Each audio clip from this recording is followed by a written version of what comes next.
Na-interview ka na sa US Embassy Manila, pero instead na visa approval, yellow slip or 221G ang binigay sa'yo, tapos F2A category ka pa.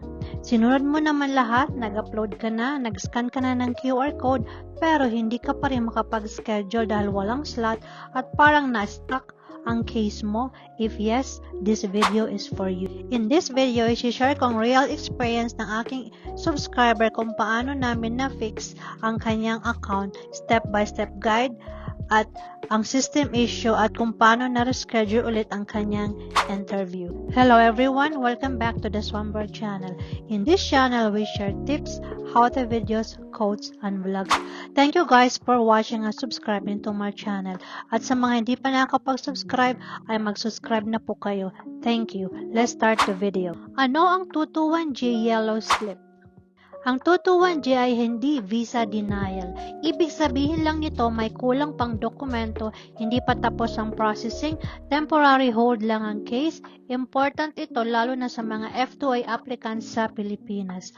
Kapag documents lang ang issue, malaki ang chance na ma-approve once makomplete mo na ang mga required na missing documents. Ano ang nangyari sa interview? Ayon sa aking subscriber, nung araw ng interview sa US Embassy Manila, una munang chinek ng Filipino consular staff ang mga documents.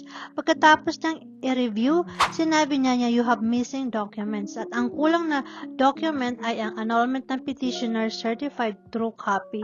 Doon, binigyan siya ng 221G yellow slip. Ano ang instruction ng Filipino consul? Sinabi ng Filipino consul na sa yellow slip nandoon ang instructions. I-complete ang missing document, i-upload ang document gamit ang QR code, pagkatapos gamitin ulit ang QR code para mag-reschedule ng interview. At malinaw ang instruction pero dito nagkaroon ng problema. At ang sabi niya rin ay dapat dalhin ang yellow slip sa araw ng interview kasama ang missing documents. Hindi makapag-reschedule ng interview.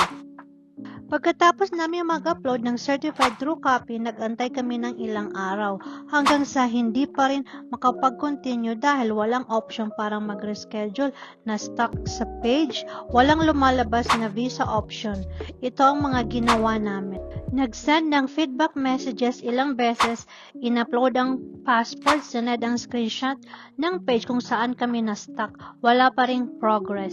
At ang isang ginawa ng aking subscriber, tumawag siya sa VAC system. Dito na ito naayos. Finally, nang tinawagan niya ang VAC system, ito ang pinaka-importanting sinabi ng agent.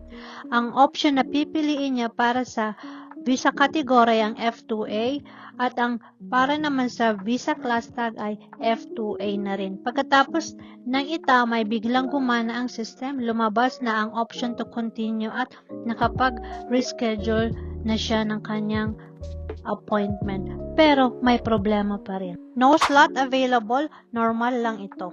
Pero syempre, may isa pang challenge, no slots available.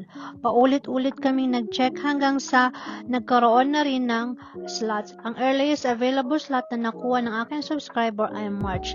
Kinuha niya na kaagad ang slot at confirm na ang interview sa US Embassy Manila. Mga importanteng paalaala para sa F2A 221G cases. Kung ikaw ay F2A at may 221G slip, tandaan mo ito. Hindi ito denial. Missing documents, kayang ayusin. Certified true copy means certified, hindi basta scan. Dapat match ang visa category at visa class tag. Kapag ikaw na-stuck sa VAC system, tumawag sa VAC o kaya ay mag-feedback messages. At pag nakita mong no slot, ito ay normal lamang. I-check palagi ang system. Hindi ibig sabihin na na-delay ang case mo, hindi pa itong katapusan ng inyong visa journey. At kung may instruction ang Filipino consul o ang VAC system, ay dapat makinig ng maayos para malaman mo kung ano yung mga tama mong gawin. Alam kong mahirap maghintay lalo na kung pamilya ang involved. Pero kung nasa 221G ka ngayong kapit lang, may solusyon, may paraan at darating din ang approval. Kung naka-experience ka ng 221G yellow slip, F2A category o kahit anong visa category, comment mo sa ibaba kung anong mga document ang hiningi sa'yo. Salamat po sa panonood. Huwag po kalimutang mag-like, subscribe at i-share mo na rin itong video na to para sa kaibigan natin na nasa visa delay ngayon. Marami pong salamat sa panonood. Magkita-kita po tayo sa susunod kong video. God bless.